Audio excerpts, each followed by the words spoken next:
$36 billion.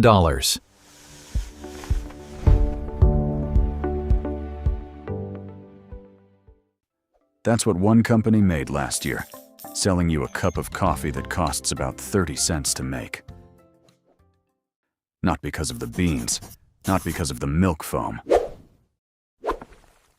because of the corner it's sitting on.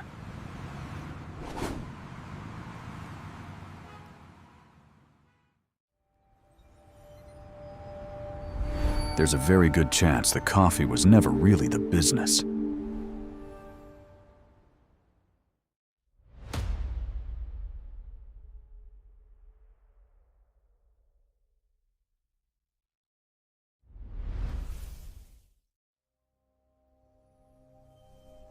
This is one of the most powerful real estate operations on Earth.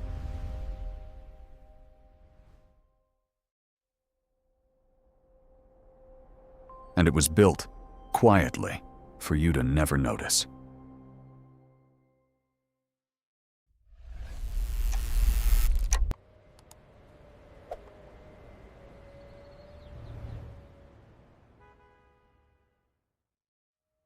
In this video, we're going inside the real business behind the green logo. The site selection team you've never heard of.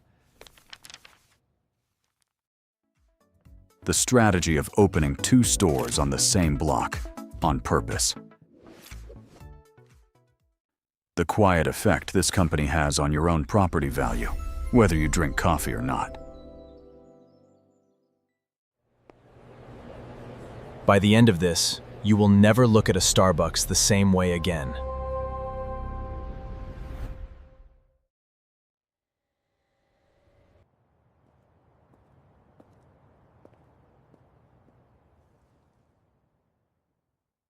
It started in 1971. Seattle, Washington. A single store selling whole roasted beans. Not lattes, not cups to go. The turning point came over a decade later, when a young marketing employee named Howard Schultz returned from a trip to Italy obsessed with one idea: the espresso bar as a third place, somewhere between home and work.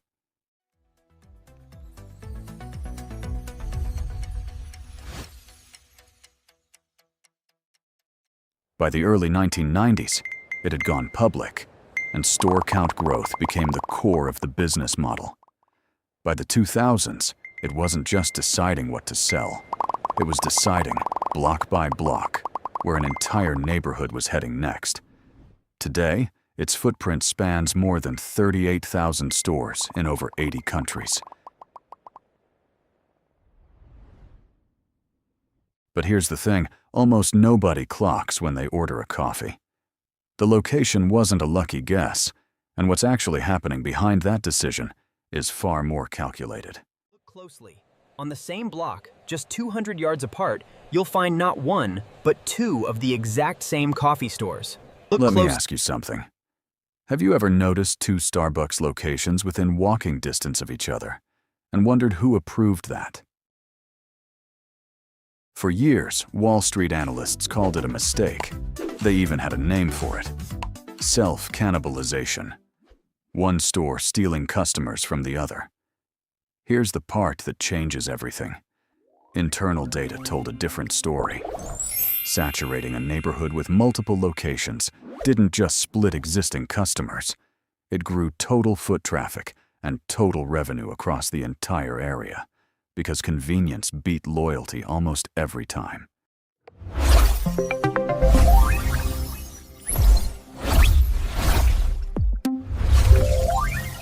This wasn't an accident. It was a deliberate real estate strategy, run by an internal team sometimes called site development, analysts who study drive time radius, income brackets, commuter flow, and corner visibility before a single lease is ever signed. The location was never a coffee decision. It was a land decision. So if 2 stores on one block wasn't a mistake, what happens to the neighborhood itself once the green sign goes up? What we found next is where this gets uncomfortable. Look closely. On the same block, just two...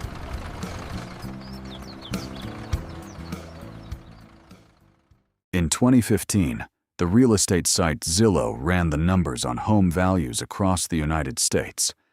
They found something the company never advertised.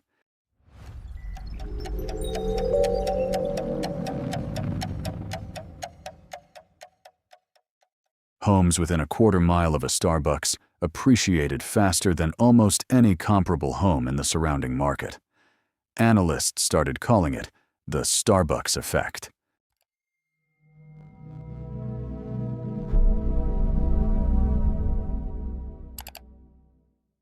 Property developers noticed. Some investors now openly track new Starbucks openings the way others track stock tips, because a Starbucks arriving in a neighborhood has become a leading indicator of rising property values, not a lagging one. This is not illegal. It's not even secret exactly. It's just never been the headline. Now you've seen what happens to a neighborhood. But here's the layer that reaches furthest into who actually owns the building, and almost nobody outside real estate has ever connected it.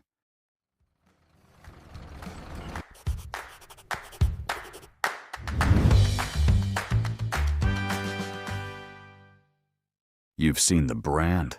You've seen the effect it has on property values. But here's what happens at the negotiating table.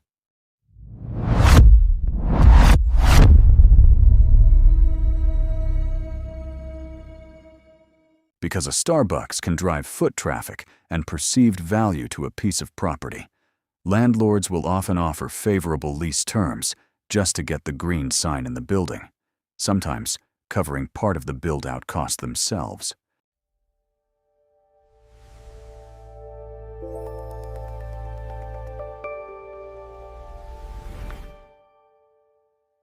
A Starbucks tenant doesn't just fill a space. It makes the entire property more attractive to every other retailer who might want a lease nearby. Landlord, storefront, neighborhood value. Three things that felt like three separate outcomes. To be precise, this doesn't mean Starbucks owns every building it operates from. Much of its footprint runs on leases, not deeds. It means the incentives, in a huge number of these deals, line up in one very particular direction. Towards Starbucks, not the landlord.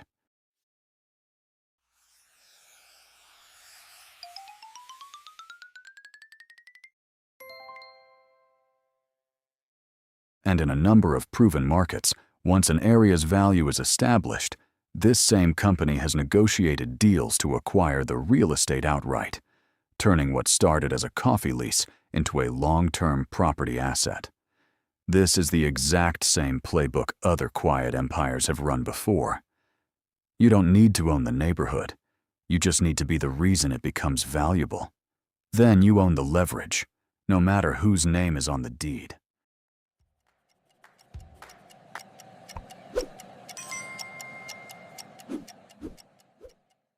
For over 50 years, this empire's business was simple. Pick the corner. Build the store. Own the block. Then, over the last decade, it made a different kind of move. It started building real estate you can't see.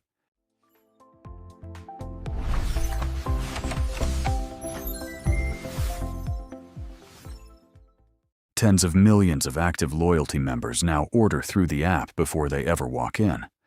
Mobile order volume makes up a large share of U.S. transactions. The company has openly described its strategy using the word flywheel: rewards, personalization, and the app feeding each other. The same company that spent decades mastering which street corner to stand on is now fighting just as hard for a much smaller piece of property: the home screen of your phone.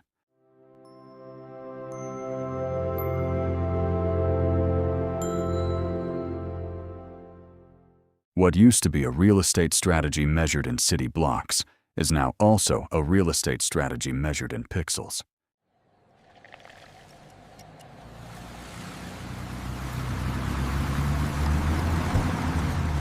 So next time you walk into a Starbucks, notice the corner it's sitting on. Notice how close the next one is.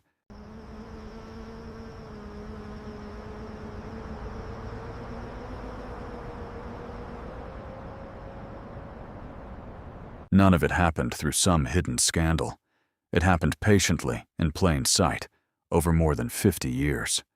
One lease, one location model, one neighborhood at a time. Starting from a single storefront in Seattle.